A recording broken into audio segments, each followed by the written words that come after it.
ऐ मेरे सहाबा, ये मेरा पैगाम उन तक पहुंचा देना जो यहां मौजूद नहीं है। वो पैगाम क्या था? फरमाया, जब मेरी उम्मत में बेहयाई सरे आम होने लगेगी, जब मेरी उम्मत में बेहयाई सरे आम होने लगेगी तो अल्लाह ताला उनको ऐसी बीमारियों में मुब्तला कर देगा जिनके नाम और तज़किरे पहलों ने नहीं सुने होंगे। मस्जिद में बैठी हो, जितने बुजुर्ग बैठे हैं, मैं आप सबको, बल्कि जवानों, बच्चों को और बड़ों को, सबको इजाज़त देता हूँ, मेरी बात गलत लगे लिहाज नहीं करना, खड़े होके कहना हाफिज़ साहब आप गलत कह रहे हो। मैं सबके सामने माजरत भी करूँगा, अल्फाज भी वापस ले लूँगा, और अगर बात सच्ची हो तो फिर अमल होना चाहिए कि नहीं होना चाहिए? बोलो तो सही है। मेरे आका सल्लल्लाहु अलैहि वसल्लम ने इरशाद फरमाया, जब मेरी उम्मत में बेहयाई सरेआम होने लगेगी, अल्लाह ताला फिर मेरी उम्मत पर ऐसी ऐसी बीमारियां मुसल्लत करेगा जिनके नाम और तज़किरे पहलों ने नहीं सुने होंगे। यार ईमानदारी से बतलाओ, ये जो आजकल बीमारियां चल रही, हमने कभी पहले नाम सुने थे? कभी कैंसर का नाम किसी ने सुना था? कभी कोविड का नाम कभी किसी ने सुना था?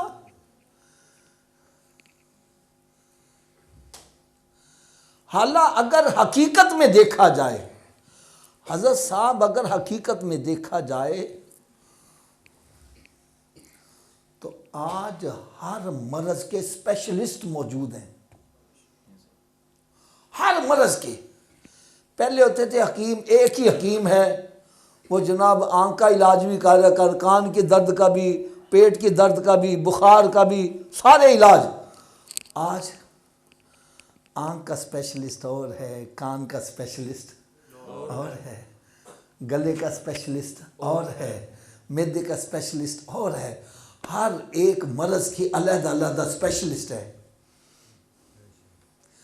और दूसरी बात, जितनी जदीद दवाइयाँ ईजाद हो चुकी हैं, पहले कभी ऐसी दवाइयाँ, ऊंची बोलो यार। और तीसरी बात, जितने बेहतरीन किस्म के ऑपरेटर्स इलाज करने वाले, मैं आपको अभी चंद दिन की बात बता रहा हूँ, चंद दिन की बात। हमारे मोहल्ले के अंदर एक बंदा बीमार हो गया, उसको सर में दर्द होती थी, इलाज मालजा करवाए, दम भी करवाए, लेकिन बात न बन सकी। जनरल हॉस्पिटल का एक स्पेशलिस्ट उसको जाके चेकअप करवाया। वो प्राइवेट कहीं बैठता था, तो उसने सारा चेकअप करके कहा कि तुम्हारे दिमाग की एक शरेआन में, नाड़ के अंदर छोटा सा क्लाट आ गया है, तो ये क्लाट हम निकाल देते हैं तो आप ठीक हो जाओगे। अब वो क्लाट निकालने के दो तरीके हैं। एक तरीका ये है कि हम आपकी खोपड़ी अलहदा करेंगे और वेन को उसको ऑपरेट कर देंगे। दूसरा ये है कि हम यहाँ से एक सलाई डालेंगे जो वहाँ पहुँचकर उसको रिमूव कर देगी। ठीक है, आपका दिमाग खोलना नहीं पड़ेगा। मैं सिर्फ ये आपको बतला रहा हूँ कि कितना जदीद तरीके इलाज के ईजाद हो चुके हैं। उन्होंने कहा कि ठीक है जी, आप हमारा दिमाग ना खोलो, ऐसे ही ऑपरेट कर दो। उसने कहा जी मैं पता नहीं 26 लाख रुपया लूँगा। कितना? उन्होंने कहा जी ठीक है। और 26 लाख भी पता किस तरह? कहने लगा अगर मेरे प्राइवेट हॉस्पिटल में कराओगे तो ये खर्चा ज़्यादा होगा, और अगर जनरल अस्पताल में ही इसको दाखिल करा देंगे खर्चा कम होगा। मैं सिर्फ अपने ऑपरेटर के ऑपरेशन के फीस ले लूँगा। हज़रत साहब उसने ऑपरेट किया और उसने जो सिलाई दाखिल की, यार वहाँ पर कंप्यूटर की स्क्रीन पर सारा कुछ नज़र आ रहा है। वो दाखिल हो रही है, चलती जा रही है, चल रही है, वहाँ पहुँच के उसने टच किया है और वो क्लॉट रिमूव कर दिया बग़ैर ऑपरेशन के।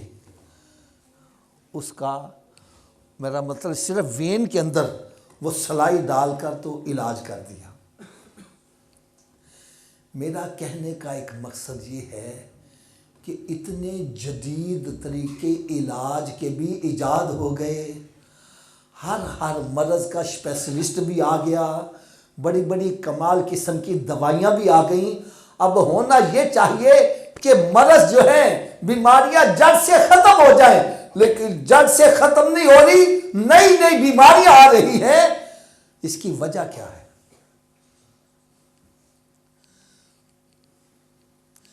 हज़रत साहब जितना मेडिकल तरक्की कर चुकी है, हर मर्ज़ के स्पेशलिस्ट, आला किस्म की दवाइयाँ और आला किस्म के ऑपरेशन करने के आलात, होना तो ये चाहिए कि सारी बीमारियां ख़त्म हो जाएं, लेकिन ख़त्म नहीं हो रही, बढ़ती जा रही हैं। इससे पता चला भाई मेरा कहा गलत हो सकता है, आपका कहा गलत हो सकता है, मेरे आका का फरमान गलत है। मेरे आका सल्लल्लाहु अलैहि वसल्लम ने फरमाया, अगर बीमारियों से निजात चाहते हो तो बेहयाई को खत्म करो।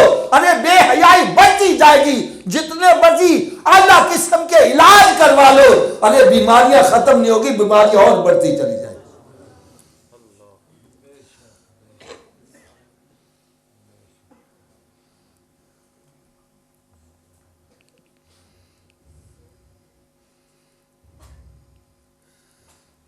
आज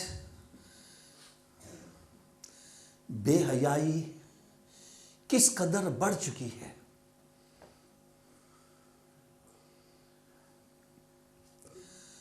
सरकार दो आलम नूर मुजस्सम सल्लल्लाहु ताला अलैहि वसल्लम की बारगाहे बेकसपना में एक सहाबी अर्ज़ करते हैं कि या रसूल अल्लाह सल्लल्लाहु ताला अलैहि वसल्लम, हमें कैसे पता चले हमारे अंदर ईमान है कि नहीं है। हालांकि सहाबा कराम वो हैं जिनके बारे में कुरान कह रहा है, 24वां पारा उसकी इब्तदाई आयतें, वल्लज़ी जाअ बिस्सिद्क़ि व सद्दक़ बिही उलाइका हुमुल मुत्तक़ून। फरमाया जो सच लेकर आया और जिन्होंने तस्दीक की वो सारे के सारे ही मुत्तकी परहेज़गार हैं। तमाम सहाबा इकराम मुत्तकी, ये कुरान कह रहा है, लेकिन इसके बावजूद ईमान की उनको भी फिक्र है।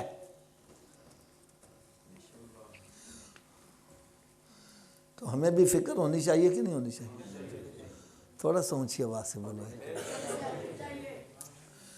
बल्कि अगर सच्ची बात कहूँ तो एक मुसलमान के पास सबसे कीमती शय उसका ईमान है। क्या है जी? थोड़ा सा ऊंची आवाज़ से बोलो। कुछ ऐसे नासमझ बेवकूफ़ वो क्या कहते हैं, और छड्डो जी असी की मुसलमान साढ़े नलों ते फलाने चंगे।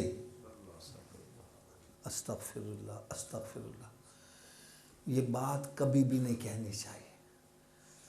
क्या मैंने कहा? ऐसी बात क्यों नहीं कहनी चाहिए? इसकी वजह क्या है? देखो भाई, ये मेरी बात कान खोल के सुन लेना। एक बंदा काफिर है, गैर मुस्लिम है, सारी जिंदगी अच्छे काम करता रहता है, करोड़ों अरबों रुपया खर्च करता है, वो हॉस्पिटल बना रहा है, वो पानी के कूलर लगवा रहा है, वो बच्चियों की शादियां कर रहा है, वो बेवा यतीमों के उसने महाना मुकर्रर किए हुए हैं, वजीफे लगाए हुए हैं, सारी ज़िंदगी अच्छे काम करता रहा। मर जाएगा सदा जहन्नम में चलेगा, जन्नत में दाखिल ऊंची बोलो, जन्नत में दाखिल। क्योंकि कुरान मजीद में रब ताला ने इरशाद फरमाया, मन अमिल सालिहम मिन ज़करिन औ उनसा व हुवा मुमिनुन फलनुहयियन्नहु हयातन तय्यबा। नेकी मर्द करे या औरत है, शर्त है हो वो मोमिन, फिर उसको जन्नत मिलेगी। अगर पल्ले ईमान नहीं, जितनी मर्जी नेकियां करो, सदा जहन्नम में जलता रहेगा, जन्नत में दाखिल। ऊंची बोलो, जन्नत में दाखिल। एक मतलब फिर जन्नत में दाखिल। और इसके मुकाबले में जिसके पास दौलत ईमान है, क्या है, और पल्ले नेकी एक भी नहीं है, अरे एक ना एक दिन जन्नत में जरूर दाखिल होगा। क्योंकि मेरे आका सल्लल्लाहु अलैहि वसल्लम ने इरशाद फरमाया, मन काला ला इलाहा इल्लल्लाह फक़द दखलल जन्नह। जिसने ला इलाहा इल्लल्लाह मुहम्मद रसूलुल्लाह पढ़ा, वो जन्नत में ज़रूर दाखिल होगा। जन्नत में दाखिले की फ़ीस कितनी है ये भी बतला दूँ। कुरान मजीद फ़ुरक़ान हमीद में रब ताला ने इरशाद फरमाया, इन्नल्लज़ीना कफ़रू व मातू व हुम कुफ़्फ़ारुन फ़लन युक़बला मिन अहदिहिम मिल्उल अर्दि ज़हबन वला इफ़्तदा बिही। फरमाया वो बंदा जिसका ख़ात्मा कुफ़र पर हो गया, किस पर हो गया जी? वो ज़मीन और आसमान के दरमियान कितनी फ़िज़ा है, इतनी फ़िज़ा जो है इसके बराबर सोना भर के भी देकर कहे मुझे जहन्नम से छुटकारा मिल जाए, नहीं मिल सकता।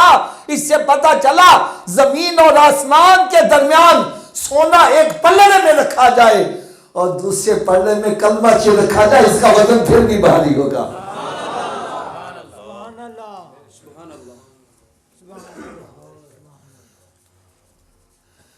अगर अभी भी तसल्ली नहीं हुई, एक और दलील अर्ज़ कर दूँ।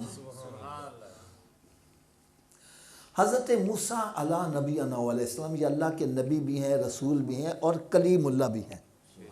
क्या हैं? अल्लाह ताला से हम कलाम होते थे।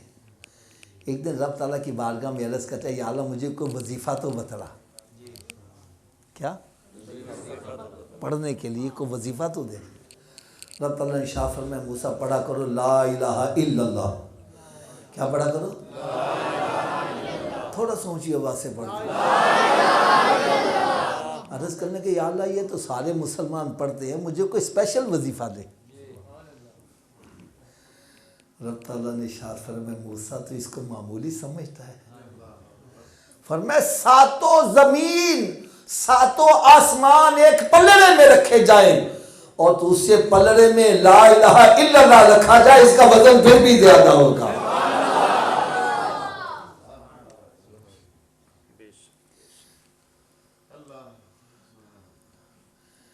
इसलिए मैं हाथ बांध कर एक बात कहूँगा, कभी भी ये ना कहो हमसे फलाने अच्छे,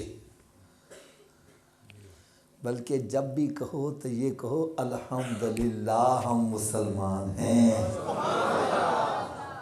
क्या कहो? अच्छा, ये भी ना कहना इंशाअल्लाह मैं मुसलमान हूँ, इसमें भी शक पाया जाता है। नहीं, जब भी कहना है क्या कहना है? यार हमसे बड़ा खुश नसीब कौन होगा जिसको रब ताला ने मुसलमान भी बनाया और अपने महबूब का उम्मती भी बना दिया। अब उम्मती की शान भी एक छोटी सी झलक बतला दूं। उम्मती की शान क्या है? हज़रत मूसा अला नबी अलैहिस्सलाम अल्लाह ताला से हम कलाम होते हैं। एक दिन अर्ज़ कर दी, या अल्लाह मैं तेरे साथ गुफ्तगू करता हूँ, मुझे बड़ा सरूर आता है। अगर गुफ्तगू करने में इतना मज़ा है तो दीदार करने में पता नहीं कितना मज़ा होगा। ख्वाहिश का इजहार, रब्बी अरिनी अंजुर इलैक, या अल्लाह मुझे अपना अब दिखा, मैं तुझे देखना चाहता हूँ। जवाब आता है लन तरानी, ए मूसा तू मुझे देख। अर्ज़ करने, या अल्लाह ज़रूर दिखा। रब ताला ने इरशाद फरमाया ठीक है फिर हम टेस्ट कर लेते हैं, मैं अपने नूर की तजल्ली पहाड़ पर डालूंगा, अगर ये अपनी जगह बरकरार रहा फिर तो मुझे देख लेना। अर्ज़ करते हैं ठीक है।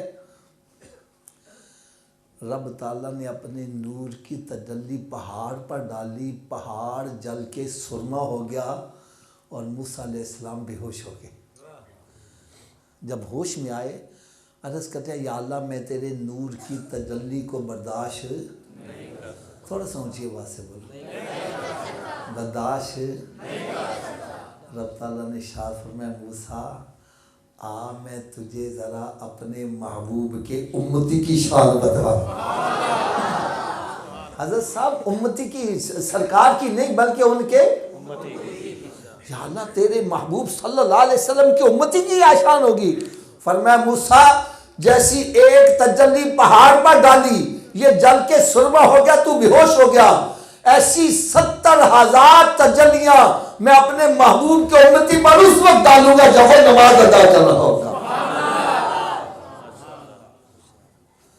तो मूसा अलैहिस्सलाम दुआ क्या मांगते हैं, या अल्लाह उस महबूब का उम्मती मुझे भी बना दे, उस महबूब का उम्मती। यार हम कितने खुश नसीब हैं, हमने दुआ भी ना मांगी, रब ने पैदा ही महबूब का उम्मती बना के कर दिया।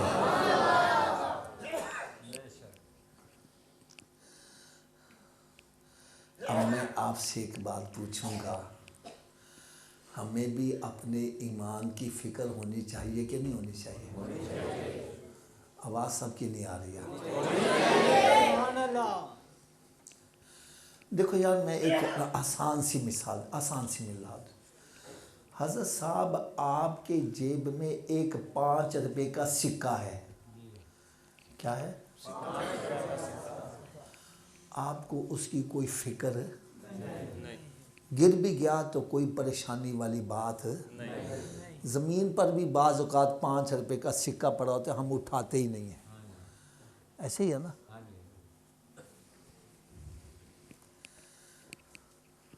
5 रुपए का जेब में सिक्का है, हमें उसकी फिक्र नहीं।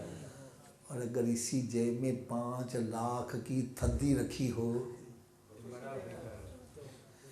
फिर हाथ यही रहता है, हाथ मैं सही कह रहा हूँ गलत कह रहा हूँ? फिर ज़रा गौर से सुनना, 5 रुपए की फिक्र नहीं, 5 लाख की थद्दी होगी तो बड़ा फिक्र है। अगर 5 लाख की थद्दी की फिक्र है तो ईमान की भी फिक्र होनी चाहिए कि नहीं होनी चाहिए? ईमान की तो कीमत अदा ही नहीं हो सकती, अरे इतने कीमती शय की हमें फिक्र होनी चाहिए कि नहीं होनी चाहिए? तो सहाबाए कराम अलैहिम रिदवान अर्ज़ करते हैं या रसूल अल्लाह सल्लल्लाहु ताला अलैहि वसल्लम हमें कैसे पता चले हमारे अंदर ईमान है कि नहीं है? देखो भाई मैं और सलीस ज़ुबान, आसान ज़ुबान इस्तेमाल कर दूँ, मैं कहता हूँ भाई मेरे पास तस्बीह है, क्या है? आप कहते हैं दिखाओ आफत जी कितने जे, मैं कहता हूँ भाई देखो इसका वजूद है, नज़र आ सकता है। अब मैं कहता हूँ भाई मेरे पास ईमान है, आप कहते हैं दिखाओ, दिखा सकता हूँ? ईमान का पता कैसे चले? यार पता होना चाहिए कि नहीं होना चाहिए? देखो यार एक जिस्म है ना, जिस्म, इसके लिए हम डॉक्टर के पास जाते हैं, टेस्ट करवाते हैं, मुझे शुगर हाई तो नहीं है, बाज़ार तो शुगर नज़र नहीं ना आती, वो चेकअप करवाने से होता है। आपको बुखार है कि नहीं है पता नहीं चलेगा, ये हम थर्मामीटर लगाएंगे फिर पता चलेगा। डॉक्टर के पास जाओगे वो चेकअप करके बतलाएगा। तो जब हमें जिस्म की बड़ी फ़िक्र है, टेस्ट करवाते हैं, तो ईमान की भी फ़िक्र होनी चाहिए कि नहीं होनी चाहिए? तो इसको भी टेस्ट करवाना चाहिए कि नहीं करवाना चाहिए? करोड़ों दरूद, करोड़ों सलाम उस प्यारे आका सल्लल्लाहु अलैहि वसल्लम पर जिन्होंने इरशाद फरमाया मेरे उम्मती अगर तू ईमान टेस्ट करवाने के लिए किसी के पास जाएगा, तेरा पर्दा फाश हो जाएगा, तेरा पर्दा। तो मैं तुझे नुस्खा ऐसा बतलाऊं, तेरा पर्दा भी रह जाए, पता भी चल जाए ईमान है कि नहीं है। क्योंकि चेकअप कर लोगे सारे, ऊंची बोलो यार, सबकी आवाज़ नहीं आ रही है। इतनी कीमती बात मैं आपको बतलाने लगा हूँ, इतना कीमती टेस्ट आपको फी सबीलिल्लाह बतलाने लगा हूँ। ईमान का टेस्ट करने का तरीका फी सबीलिल्लाह बतलाने लगा हूँ।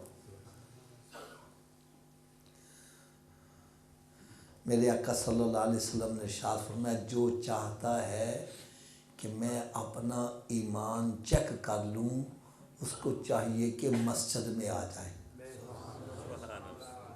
कहाँ आ जाए? थोड़ा जो ऊँची आवाज़ में बोलो। अगर मस्जिद में आकर उसको ठंड पड़ गई है, सुकून आ गया है, चैन आ गया है, समझ जाओ दौलत ईमान मौजूद है।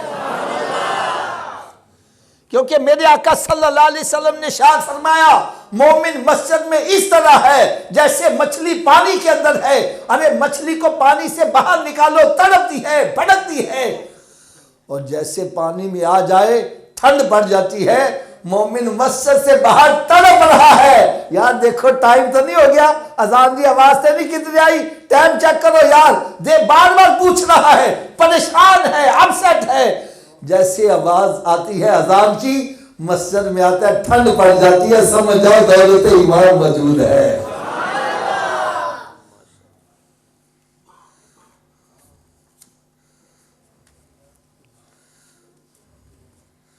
और अगर मस्जिद में आ गया है, अपसेट हो गया है, परेशान हो गया है, मस्जिद से भागने की कर रहा है, मौलवी साहब के गल पड़ गया, मौलवी साहब एडिया लम्बिया रखाता, एडे लम्बे रकू, एडे लम्बे सजदे, तांते काम ही कोई नहीं गा।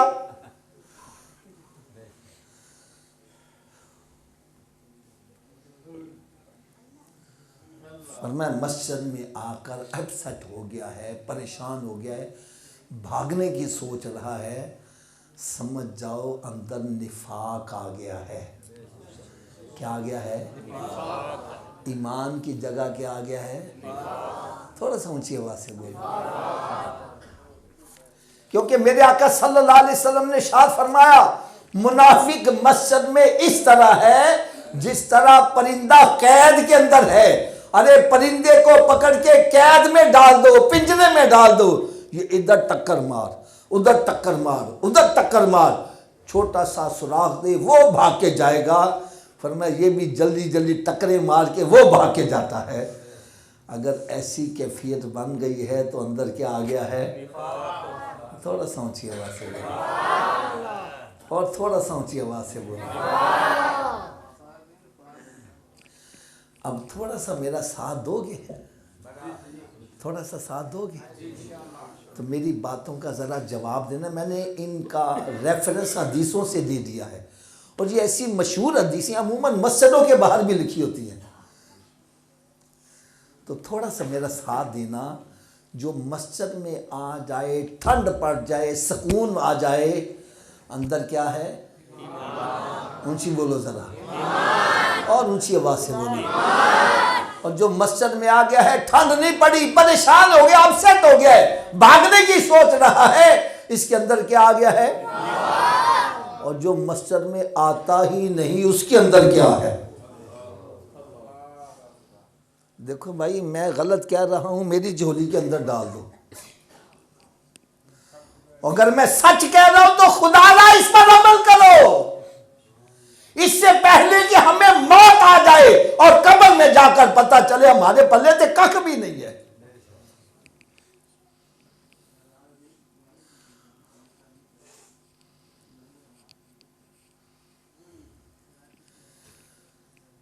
मेरे हसन फेसबुक पर, यूट्यूब पर, व्हाट्सएप पर बयानात पूरी दुनिया में जाते हैं।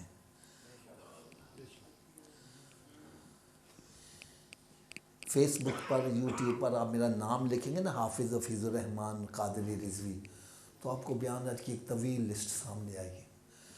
हज़रत साहब, मेरा एक क्लिप जिसको देखकर पता नहीं कितने हजार बेनमाजी नमाजी बन गए। एक क्लिप, वो क्लिप का टाइटल बनाया था मेहमान की 3 किस्में।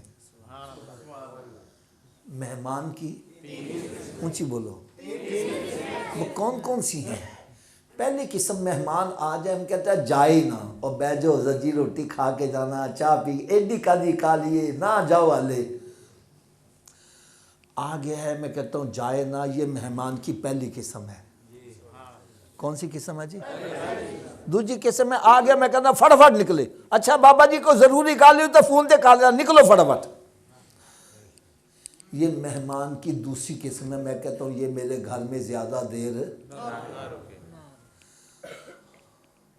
और मेहमान की तीसरी किस्म है, मैं कहता हूँ ये मेरे घर चो वड़े ही ना, मेरे घर में आए ना। मेहमान दिया कितनी किस्म ने? पहली किस्म आ जाए तो हम कहते हैं जाए ना, दूसरी किस्म आ गया हम कहते हैं फटाफट, और तीसरी किस्म मैं कहता हूँ ये मेरे घर में। और हम अपने घर में किसको नहीं दाखिल होने देते जिसके साथ हम सख्त नाराज हो, जिससे मैं सख्त नाराज, मैं खबरदार मेरे घर ना बड़ी। ऐसे ही है ना जी। अब मस्जिद में बैठे बात सच्ची करना, ये मस्जिद किसका घर है? थोड़ा समझिए बात से। तो हम अल्लाह के घर में मेहमानों की कौन सी किस्म में है?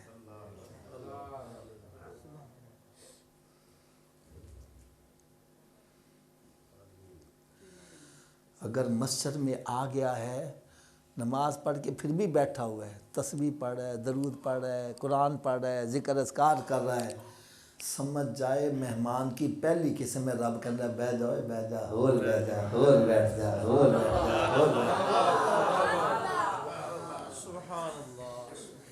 ये मेहमान की पहली किस्म है। रब कहता है जावे ही ना, बैठ जा, होल बैठ जा। और जब मस्जिद में आया है जल्दी जल्दी ठोंगे मार के वो भाग के गया, जैसे को कलाशन कोफ नी पीछे लेके खड़ा है, 2 सेकंड बोतल आए थे उड़ा देता जाएगा। समझ जाओ मेहमान की दूसरी किस्म है। रब नहीं चाहता मेरे घर में ज्यादा देर ठहरे, निकले फटाफट। तो जो मस्जिद में आता ही नहीं, वो मेहमान की कौन सी किस्म है? वो फिर समझ ले कि रब ताला उस बंदे से सख्त नाराज है। अगर अल्लाह ना करे इसी तरह रब नाराज रहा और मौत आ गई अगर आखिरत में, उसका क्या अंजाम हो गया?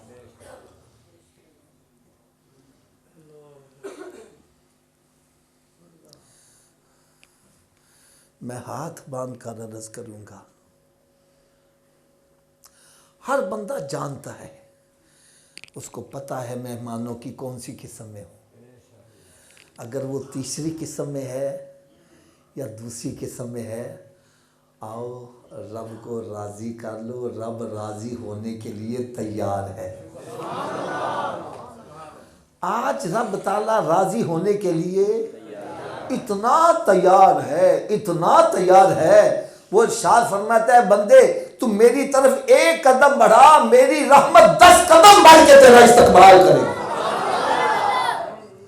वो फरमाता है तू तौबा कर, मैं तुझे गुनाहों से ऐसे पाक कर दूंगा जैसे तू अभी मां के पेट से पैदा हुआ है। बल्कि एक कुरान पाक की आया मुबारक आपको सुनाऊं यार, आपकी तबीयत खुश हो जाए, तबीयत खुश हो जाए।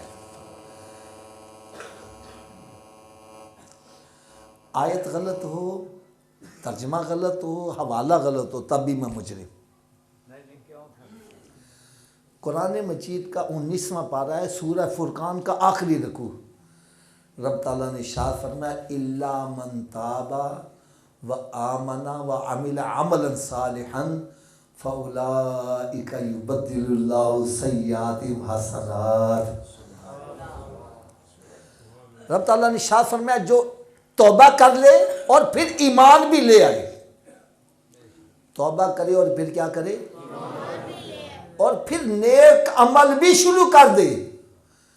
ए मतलब नहीं तौबा दा चलो हूं ते तौबा कर लवो सवेर तो फिर न मुड्डो शुरू कर देंगे। ये तौबा नहीं, ये रब ताला से मजाक है। अरे तौबा करो तो गुनाहों से ऐसे बाहर आ जाओ जब से भैंस के थनों से दूध निकल आए, दोबारा दाखिल करना नामुमकिन है। तू गुनाहों से बाहर ऐसे आ जा, दोबारा गुनाहों की तरफ जाना तेरा नामुमकिन हो जाए।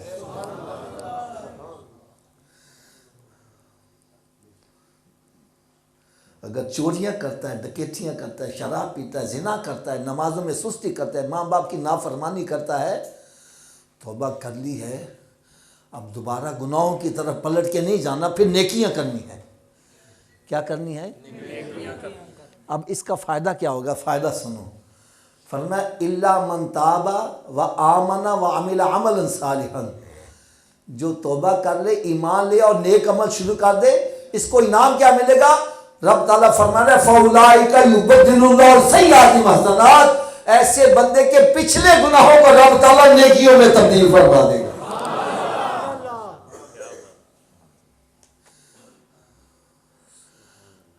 आज रब ताला बख्शने के लिए तैयार है, बख्शने के लिए तैयार। और जब मौत आ गई फिर हम तैयार हो जाएंगे, रब ताला बख्शने के लिए तैयार मुझे बोलो। तो अगर किसी को अपने ऐब का पता चल गया, बुराई का पता चल गया, आ जाओ, अभी रहमत का दरवाज़ा खुला हुआ है, तौबा का दरवाज़ा खुला है, रब को राज़ी कर लो और पहली सिफ्त में आ जाओ, मेहमानों की पहली किस्म में आ जाओ। कहीं ऐसा ना हो रब नाराज़ रहे और हमें मौत आ जाए तो आखिरत में क्या बनेगा यार।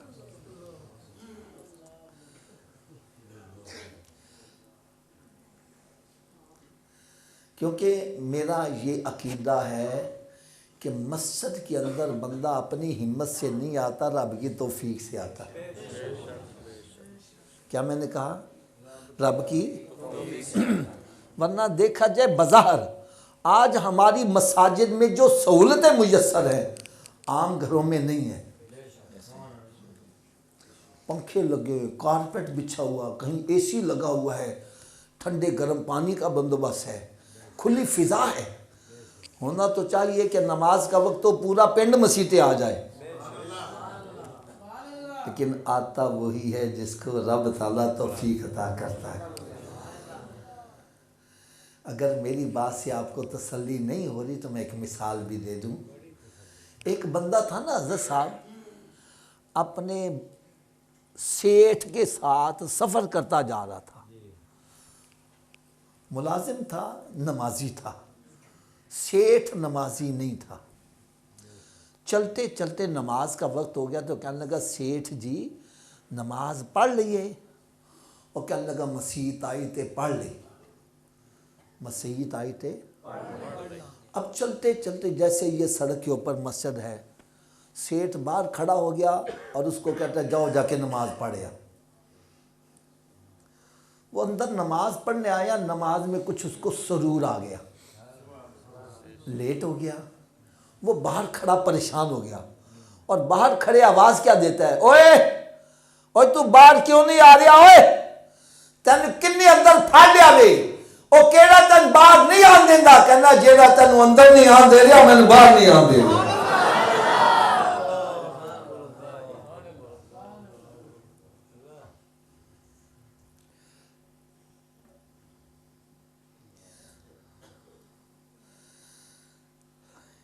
ईमान की चेकिंग का एक और भी नुस्खा बतला दूं,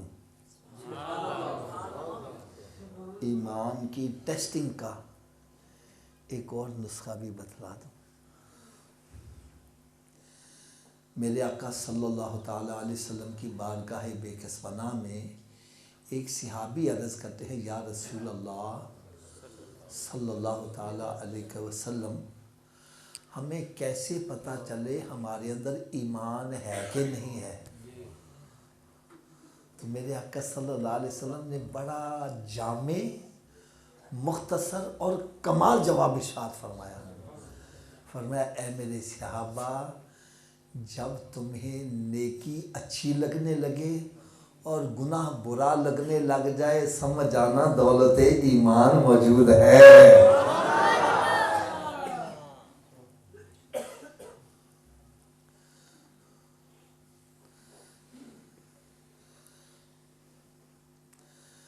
अब नेकी अच्छी लगने लगे और गुनाह बुरा लगने लगे तो समझ जाओ दौलत ईमान मौजूद है।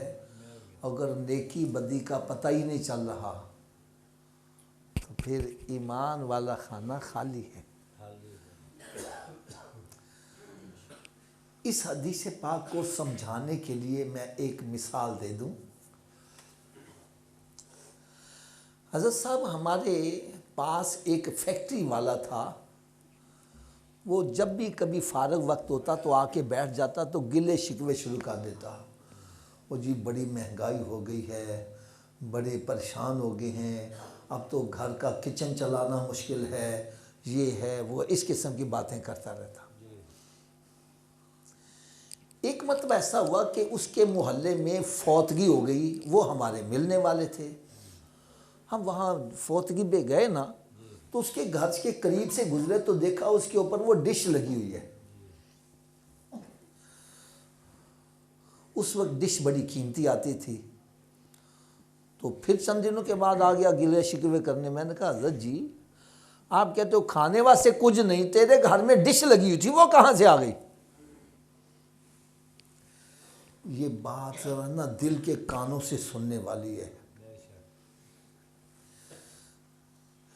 कहने लगा, हाफिज साहब, मेरे घर में पहले वीसीआर था तो किराए पे फिल्में ला के देखनी पड़ती थी, खर्चा हो जाता था।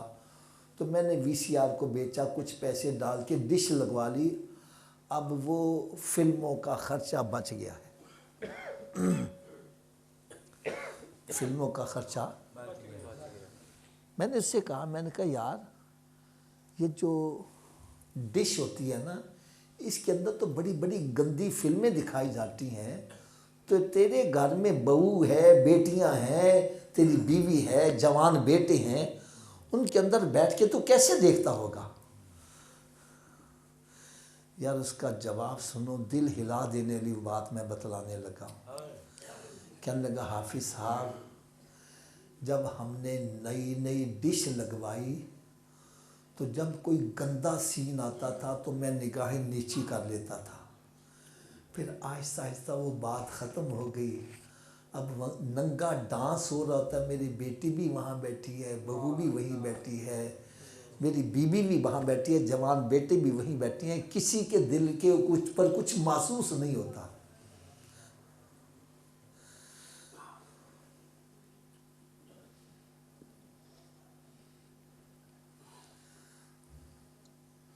अब वो अच्छाई बुराई की तमीज़ ख़त्म हो गई। मेरे आका सल्लल्लाहु अलैहि वसल्लम ने इरशाद फरमाया, जब बंदा कोई गुनाह करता है उसके दिल पर एक दाग लग जाता है। सफ़ेद कपड़े पर दाग लग जाए, दूर से नज़र आता है, परेशान कर देता है। वो कहता है जल्दी जल्दी इसको साफ़ कर ले, साफ़ कर दे। फरमाया जब कोई बंदा गुनाह करता है उसके दिल पर एक दाग लग जाता है, अगर तौबा कर ले रब ताला दाग मिटा देता है, ना तौबा करे वो दाग बढ़ते बढ़ते दिल ही स्याह हो जाता है। जब स्याह दिल हो जाए उस पर मजीद दाग लगने से पता।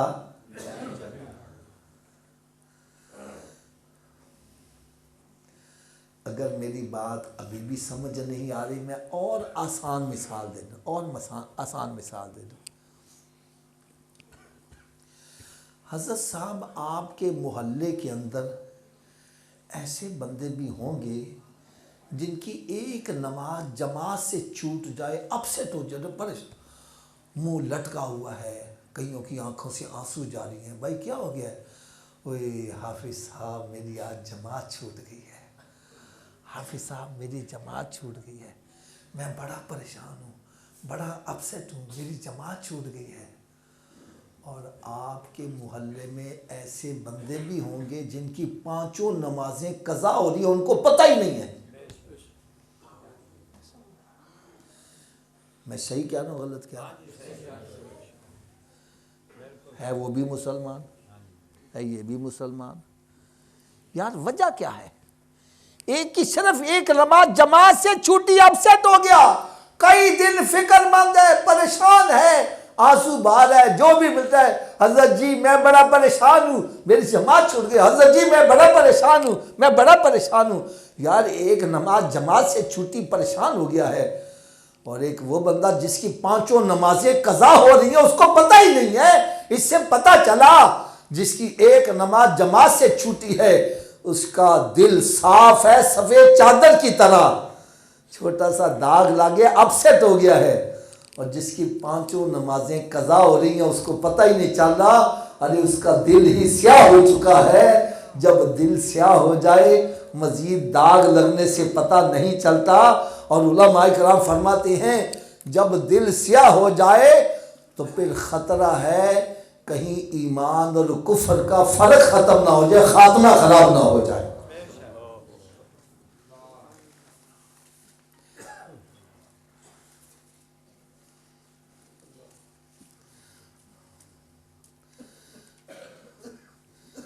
जिस तरह मैंने मेहमान की 3 किस्में बतलाई, मेहमान की,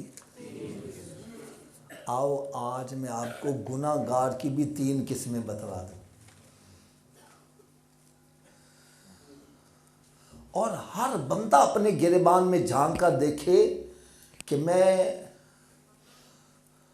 किस खाते में आता हूं, मैं गुनाहगार की कौन सी किस्म में आता हूं। गुनाहगार की पहली किस्म है, गुनाह हो जाए, अपसेट हो गया है, परेशान हो गया है, नदामत से आंसू बहा रहा है। ऐसे गुनाहगार से रब ताला बड़ा राजी हो जाता है। हदीस पाक में आता है जिस बंदे से गुनाह सरजद हो जाए और उसके अंदर एहसास नदामत पैदा हो जाए, वो नदामत बंदे के साथ चिमट जाती है, उतनी देर तक उससे जुदा नहीं होती जितनी देर उसको जन्नत में दाखिल नहीं करवा देती। फिर हदीस पाक में आता है जिस बंदे के अंदर नदामत पैदा हुई और नदामत की वजह से वो आंसू बहा रहा है, अगर नदामत की वजह से, खौफे खुदा की वजह से एक मक्खी के साल के बराबर भी उसकी आंखों से आंसू निकल आया, रब ताला उस पर दोज़ख की आग को हराम फरमा देगा। ये गुनाहगार की पहली किस्म में गलती हो जाए तो अपसेट हो गया है। हाफिज साहब मैं कारोबार करता हूं, किसी का 100 रुपया मेरी तरफ ज्यादा आ गया, मैं बड़ा परेशान हूं। हाफिज साहब गुफ्तगू के दौरान मेरे मुंह से गाली निकल गई, हाफिज साहब फलां बंदे की दिल आजारी हो गई, मैं बड़ा अपसेट हूं। अरे ऐसे बंदे से रब ताला बड़ा राजी है।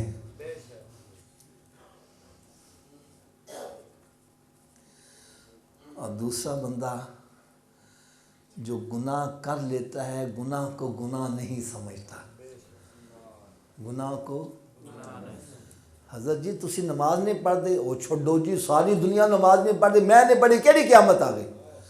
भाई तू सूदी कारोबार क्यों कर रहे है? ओ पाकिस्तान सारा सूद दे चलता वे, मैं कर ली तो केड़ी क़यामत आ गई। भाई तू सूद क्यों खा रहे, रिश्वत क्यों ले रहा वे? और रिश्वत ना लइए तो बच्चों की फीसा क्यों भरिए? भाई तू शराब क्यों पी रहे? ओ सारी दुनिया शराब, मैं पी ले, केड़ी क़यामत आ गई। वो गुनाह कर रहा है, गुनाह को गुनाह, ऊंची बोलो जरा, गुनाह को गुनाह। ऐसे बंदे के लिए तौबा का दरवाजा बंद हो गया। आप कहेंगे हाफिज साहब तौबा का दरवाजा तो क़यामत के रोज बंद होगा, जब बंदा मर जाएगा उसके बाद बंद, आप अभी बंद कर रहे हैं। और भाई तौबा तो वो करेगा जो समझता मुझसे गलती हुई है, जो कहता मैंने गलती की नहीं है, वो तौबा करेगा। तो उसके लिए तो तौबा का दरवाजा बंद हो गया, और बगैर तौबा किए मर गया, इसका अंजाम क्या होगा?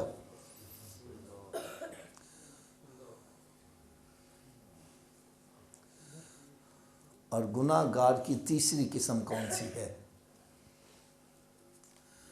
वो है गुनाह करके फख्र महसूस करता है। हाय हाय हाय हाय, ये द वर्स्ट स्टेज, बदतरीन स्टेज है गुनाहगार की, कि गुनाह करके नदामत से रोता नहीं है, बल्कि फखरिया तौर पर कह रहा है, और रात हम बच्चे की दोस्त की शादी पे गए, हमने सारी रात शराब पी, सारी रात मुजरा देखा। वो नदामत से डूब नहीं मर रहा, फखरिया तौर पर बयान कर रहा है। अरे जो गुनाह करके फख्र महसूस करता है, वो अल्लाह ताला के गजब को दावत दे रहा है।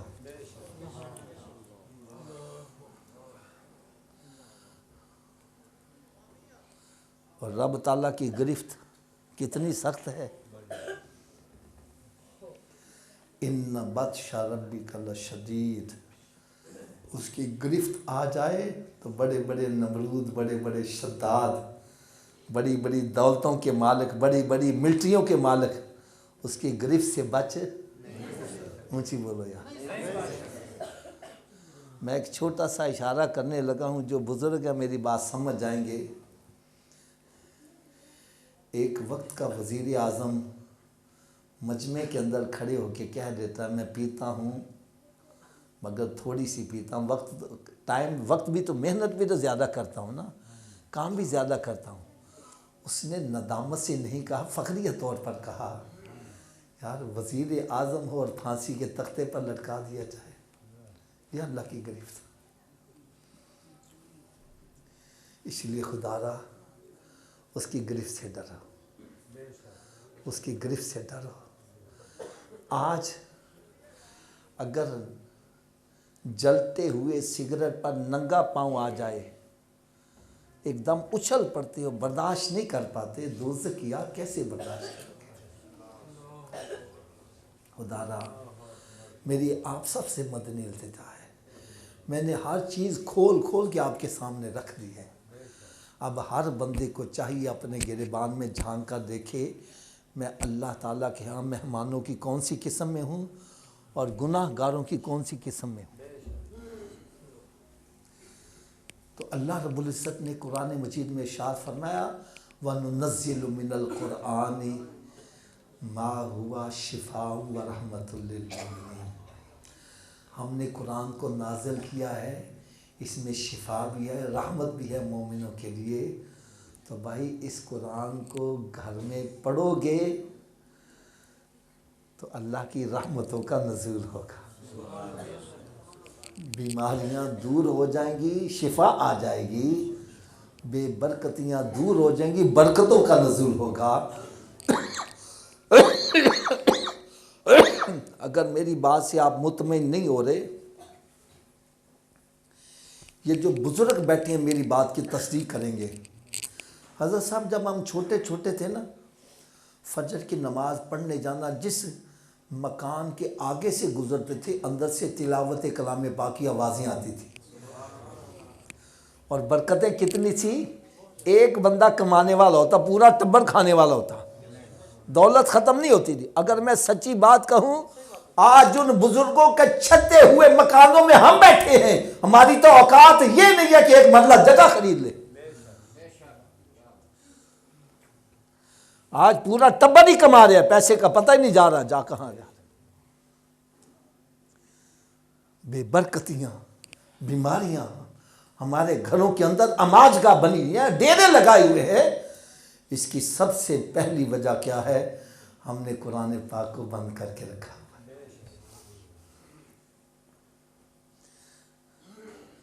भाई मैंने जो आयत पढ़ी है, इसका तर्जमा भी आपके सामने रखा है, और ये कलाम इलाही है। नहनु नज़्ज़लना ज़िक्र व इन्ना लहु लहाफ़िज़ून।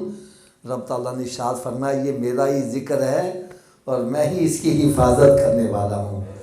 ज़ालिकल किताब ला रैब फ़ीह, ये वो किताब है जिसमें शक शुबे की गुंजाइश है। तो तो मेरी आप सब से एक मदनी इल्तिजा है कि अपने घरों में कुरान पाक की तिलावत का एहतमाम करो। क्या ख्याल है, सभी करेंगे? आवाज़ कम हो गई है।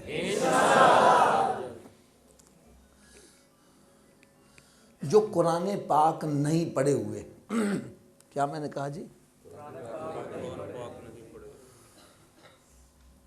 उनकी खिदमत में इल्तिमास है कि वो कुरान पढ़ना शुरू कर दें। क्या करें? हज़रत साहब, मैं चंद एक फ़ज़ाइल आपको सुनाऊंगा।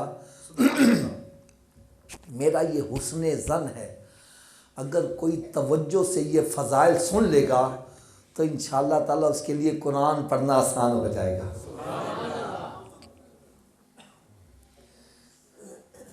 पहली बात, जो बंदा ये समझता है मैं बूढ़ा हो गया हूँ, बाल चिट्टे हो गए ने, कमर झुक गई है, अब इस उम्र में मैं कैसे कुरान पढ़ सकता हूँ, उसका जवाब सुनो। एक बंदा घर से हज करने की नीयत से निकल गया। किस नीयत से? हज करने की नीयत से। अगर उसने एक कदम भी घर से बाहर निकाला, मौत आ गई, कयामत के रोज हाजियों में उठाया जाएगा। अरे तू कुरान पढ़ना शुरू कर दे, अगर मौत आ गई कयामत के रोज तो पूरा कुरान पढ़े हुए उठाया जाएगा।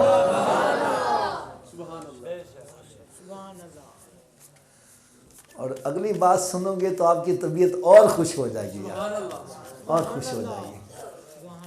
बल्कि ये तो मैं आज सबसे अर्ज करूंगा, आज सभी मस्जिद में बैठकर ये नियत करके जाओ, क्योंकि मेरे अकाबिरीन ने, बुजुर्गों ने मुझसे नियत करवाई, मैं आपसे भी नियत करवाऊंगा। हदीस पाक में आता है कि जो बंदा तालिबे इल्मी के दौर में फौत हो गया, उसको मौत आई इस हालत में कि वो कुरान पढ़ रहा था, कुरान की तालीम हासिल कर रहा था, इल्म दीन हासिल कर रहा था। इल्म दीन एक तो ये है ना, मदरसे में दाखिला ले लो, पढ़ना शुरू कर दो, एक ये भी तरीका है, अफजल तरीका है। लेकिन अगर एक बंदा ये तरीका नहीं अपना सकता, आप जुम्मे के दिन मस्जिद में आते हो तकरीर सुनने के लिए, ये भी इल्म हासिल करने का ज़रिया है कि नहीं है? हफ्तावार दरस होता है, इज्तिमा होता है, उसमें जाओ। आप मस्जिद में जो दरस होता है रोज़ाना उसमें बैठो। इसी तरह घर में कंजुल ईमान शरीफ रख लो, कुरान पाक पढ़ो, तर्जुमा पढ़ो, तफसीर पढ़ो, ये भी इल्म हासिल करने का ज़रिया है। अब फ़ायदा सुनो, हदीस पाक में आता है जो बंदा तालिबे इल्मी के दौर में ही फौत हो गया, रब ताला उसको शहादत की मौत अता करेगा। तो आप सभी नियत कर लो कि हम सारी ज़िंदगी दीन का इल्म हासिल करते ही रहेंगे। सभी ऊंची आवाज़ से कह दो इंशाअल्लाह। अब जब भी मौत आएगी रब ताला शहादत की मौत अता करेगा, लेकिन इसके साथ कोशिश भी शुरू करो, कोशिश भी शुरू करो।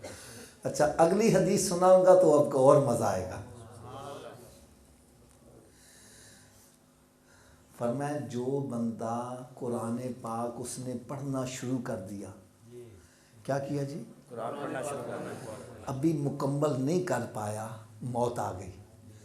फरमाया रब ताला फरिश्तों की ड्यूटी लगाएगा, उसको कब्र में आकर कुरान पढ़ाया करेंगे। हज़रत साहब, जिसकी कब्र के ऊपर कुरान पढ़ा जाए वो बड़ी शान वाला, और जिसकी कब्र के अंदर कुरान पढ़ाया जा रहा है उसको कितनी शान वाला।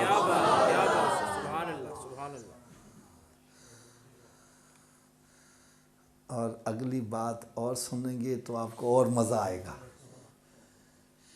एक होता है हाफ़िज़े कुरान। हाफ़िज़े कुरान किसको कहते हैं? जो ज़ुबानी कुरान पाक पढ़ता है, ऐसे ही है ना जी। और एक होता है नाज़रा कुरान पढ़ने वाला। नाज़रा से मुराद है ऊपर देख के कुरान पढ़ने वाला। हाफिज़ कौन होता है? ऊंची बोलो ज़रा। नाज़रा कौन होता है? हदीस पाक में आता है जो ऊपर देखकर कुरान पढ़ने वाला है नाजरा कुरान पढ़ने वाला, क़यामत के रोज़ रब ताला इसको भी ज़ुबानी कुरान याद करवा देगा। और हुक्म क्या होगा, ए बंदे कुरान पढ़ता जा, हर आयत के बदले जन्नत का दर्जा तय करता जा, जहां तेरा कुरान खत्म होगा वही तेरा मकाम बना दिया जाएगा।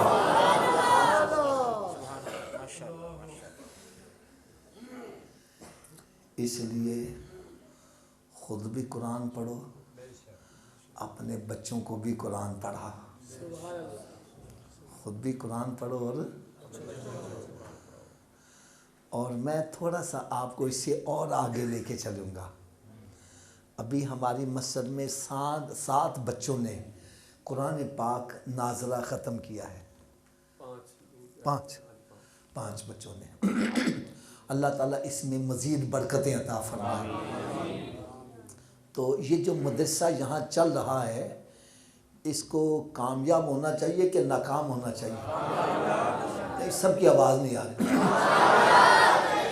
ये कामयाब कैसे होगा? हम अपने सारे बच्चों को स्कूलों में दाखिल करवा दें, ये आबाद हो जाएगा? वाह वाह, बतला रहे हिफ्ज़ की क्लास भी इधर है। अच्छा, एक मैं और, टाइम ज़्यादा तो नहीं हो गया? आप परेशान तो नहीं हो गए? ये मैं यकीन दानो अपने दिल की बातें आपको बतला रहा हूँ।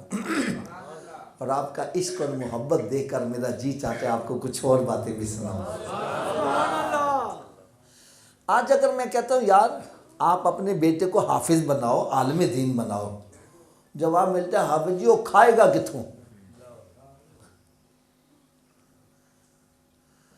हाफिज बन गया तो खाएगा किथों? मैंने कहा जब तुम माँ के पेट में तो उस वक्त तेरी कौन सी फैक्ट्री चलती थी? रब ताला मुझे वहाँ भी तुझे रिज़्क़ पहुँचाता था। वल्लाहु यर्ज़ुक़ु मन यशाअ बिग़ैर हिसाब। अल्लाह राज़िक़ कौन है? और जिसको वो चाहता है, जितना चाहता है रिज़्क़ अता करता है। अरे रिज़्क़ हमारी फुर्तियों की वजह से नहीं, ये रब की अता है, जिसको चाहे जितना चाहे अता कर।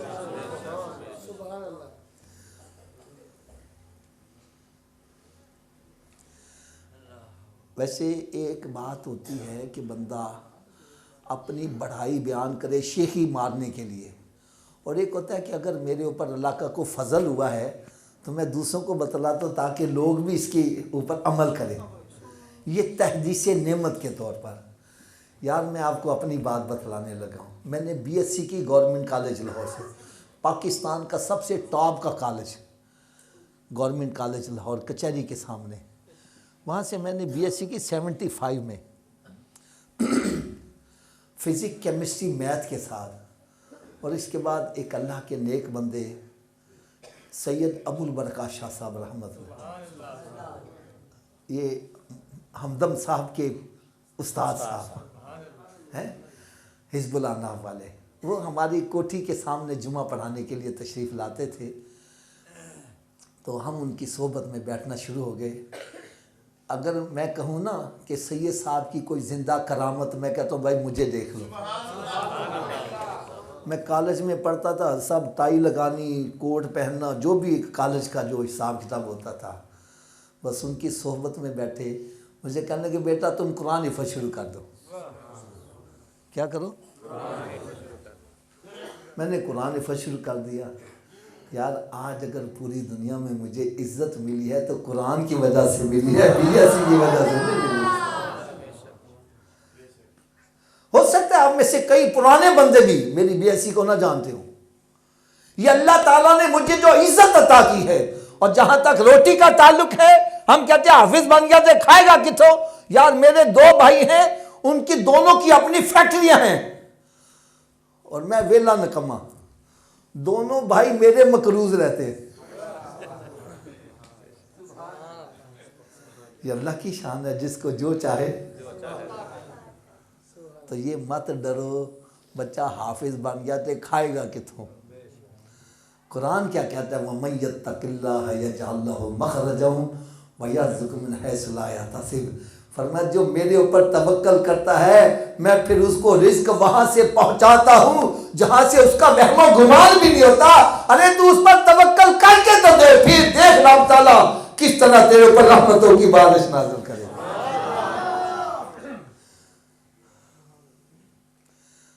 और दूसरी बात और कान खोल के सुन लो,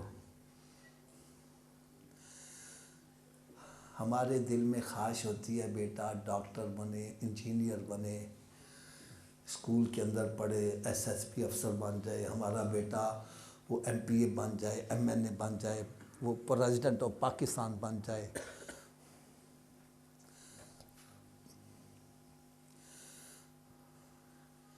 ये मेरी बात कान खोल के सुन लो, आपका बेटा सदर पाकिस्तान भी बन जाए, आपका बेटा डॉक्टर इंजीनियर भी बन जाए, आपका बेटा प्राइम मिनिस्टर भी बन जाए, क़यामत के रोज़ आपके सर पर ताज नहीं रखा जाएगा। और अगर आपका बेटा हाफ़िज़े कुरान बन गया, क़यामत के रोज़ आपके सर पर ऐसा ताज रखा जाएगा जिसके अंदर ऐसे नगीने जड़े होंगे, अरे जिनकी रोशनी इतनी होगी कि जिनके सामने सूरज और चांद की रोशनी मांद पड़ती जा रही होगी और अहले माशर देखकर गुमान करेंगे शायद ये किसी उम्मत का नबी आ रहा है। बतलाया जाएगा नबी नहीं, सोने आका की उम्मती हाफ़िज़े कुरान का बाप आ रहा है।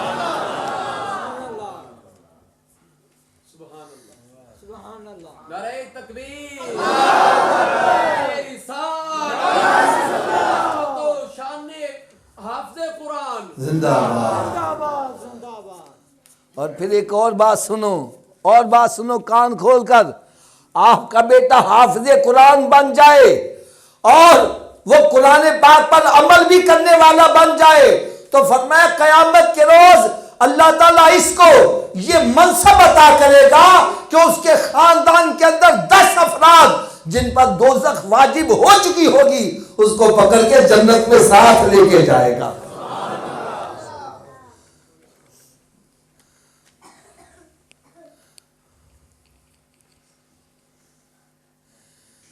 मेरे इस बयान से कोई बंदा ये ना समझे कि हम दुनियावी तालीम के मुखालिफ हैं, नहीं। मैं मुखालिफ किसका हूँ वो भी बतला दूँ। ये जो वन वे ट्रैफिक चलाते हैं ना उसका मैं मुखालिफ हूँ। बेटा डॉक्टर बन जा गया है, इंजीनियर बन गया है, वो प्रेसिडेंट ऑफ पाकिस्तान बन गया, वो प्राइम मिनिस्टर बन गया और उसको कलमा याद नहीं है, सूरह इखलास याद नहीं है।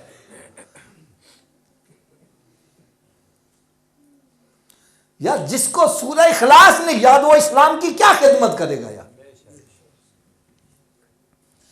मैं चाहता हूं आपका बेटा डॉक्टर बाद में हो, इंजीनियर बाद में हो, वजीर आजम बाद में हो, आशिक़े रसूल पहले होना चाहिए। वो नमाजी होना चाहिए, वो आदमी दीन होना चाहिए ताकि जिस सीट पर भी बैठेगा मेरे आका के दीन का धक्का बजाएगा।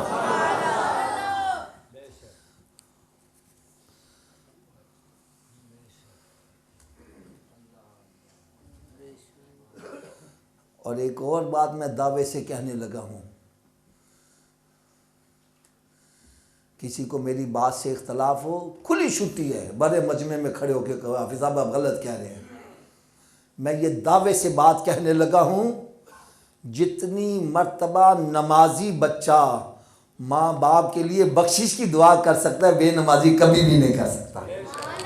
नमाजी बच्चा जब भी अत्ताहियात में बैठे कहेगा रब्बना फ़िरली, ऊंची बोल दो रब्बना फ़िरली, फजर में, जोहर में, असर में, मगरिब में, शाम में। मैं कहता हूँ आपके इस पूरे छांगे मांगे के अंदर जो बंदा सबसे बड़ा कंजूस आदमी है उसके दरवाजे पर 5 मरतबा जाके सदा लगाओ, उसको भी कुछ ना कुछ देना पड़ जाएगा।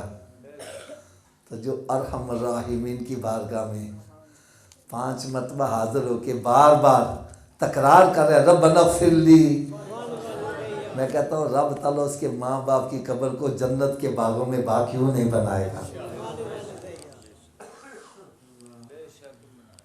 दूसरी एक और बात मैं अर्ज़ करूँ, हम अपनी औलाद को पढ़ाते हैं, लिखाते हैं, दुनियावी तालीम से आरास्ता करते हैं।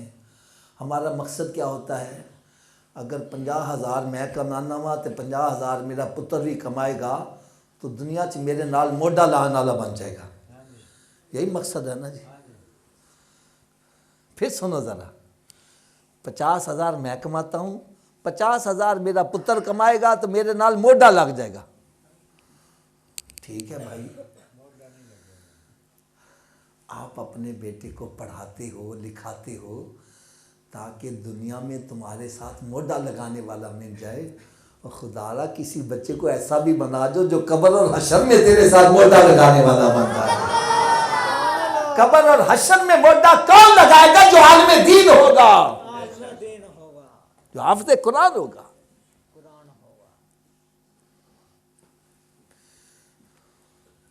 और यकीन जानो आपके लिए तो अब बड़ी सहूलत हो गई है, बहुत सहूलत हो गई है। दावत इस्लामी ने जगह जगह मदारिस बना दिए, जामियात बना दिए। आओ अपने बच्चों को हाफ़िज़ कुरान भी बनाओ और हाफिज़ बनाने के साथ साथ आशिक़ रसूल भी बनाओ।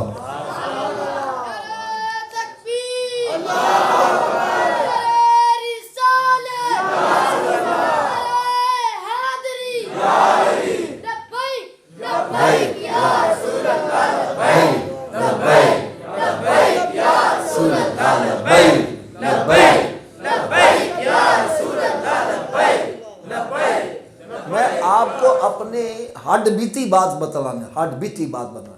मैं हज़रत साहब रेलवे के अंदर जॉब जब करता था ना, तो एक हमारा साथी था, गुलाम यासीन उसका नाम था, बड़ा टॉप का नात खां था, टॉप का नात खां, बागबानपुरे का रहने वाला था। उसके जहन में किसी ने ये बात डाल दी कि ये जो देवबंदी है ना, ये कुरान बड़ा ज़बरदस्त पढ़ाते हैं, तो आप अपने बच्चों को यहाँ दाखिल करवा दो। उसने सोचा कुरान ही हिफ़्ज़ करवाना है, किसी से भी करवा लो। उसने अपने बच्चे को, ये मैं वो बात बतला रहा हूँ जो हड बीती है, सुनी सुनाई नहीं, हड बीती।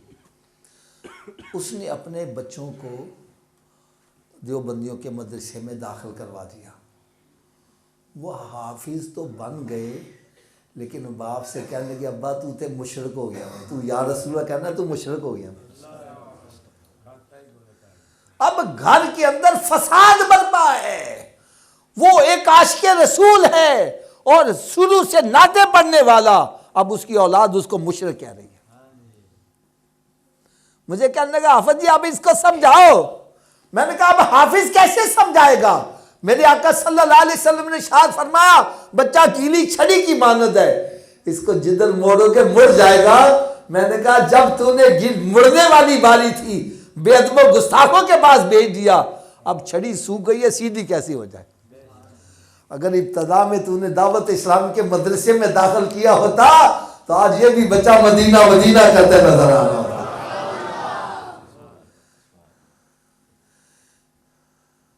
हज़रत साहब अभी चंद दिन पहले, बल्कि कल रात भी, बल्कि कल सुबह 11 बजे के करीब तलागंग से मुखंड शरीफ, वहाँ तलागंग से भी तकरीबन कोई 150 किलोमीटर आगे जाके दरबार शरीफ, वहाँ पर मेरा बयान था उरस में। तो तलागंग में भी मेरा बयान था यार, वहाँ पर यकीन जानो मेरी बड़ी तबीयत खुश हुई। वो कहने लगे तलागंग के अंदर इन बदअकीदा लोगों ने ऐसे ऐसे मदरसे खोले हुए हैं कि बच्चों को पढ़ाते भी हैं और जदीद तालीम भी देते हैं, और साथ उनका वजीफ़ा बड़ा मुकर्रर किया हुआ है। कहने लगे इनके मुकाबले में कोई भी नहीं उठा, अगर उठाए तो सिर्फ दावत इस्लामी उठी है। दिल को सुकून होता है। कहने लगे वो मिनी राइविन बना हुआ है, इतना पैसा वहाँ खर्च करते हैं। तो मैं कहता हूँ आपके लिए बड़ी सादत की बात है, आप अपने बच्चों को मदरसों में दाखिल करवाओ, हाफिज़ कुरान बनाओ, आलिम दीन भी बनाओ। हज़रत साहब मैं आपको अपनी बात बतलाता हूँ।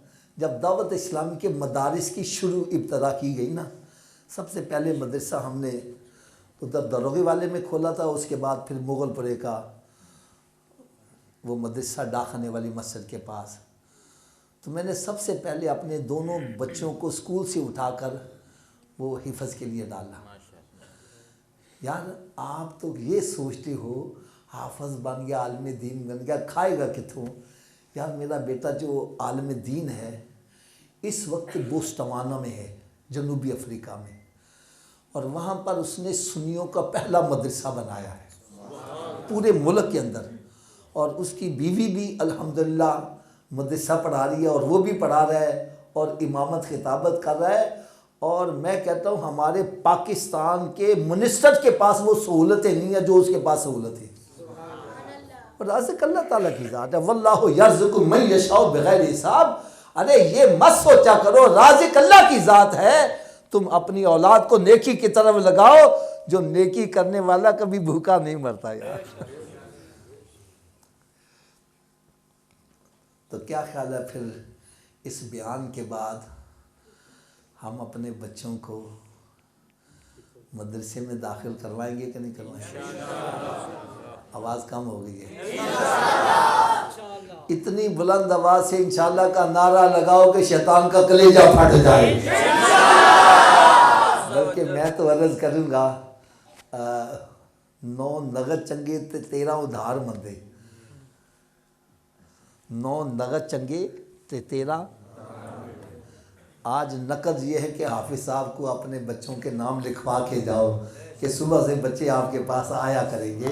ये नकद काम करके जाओ, क्योंकि शैतान बाहर जाओगे फिर वसवसा डालेगा।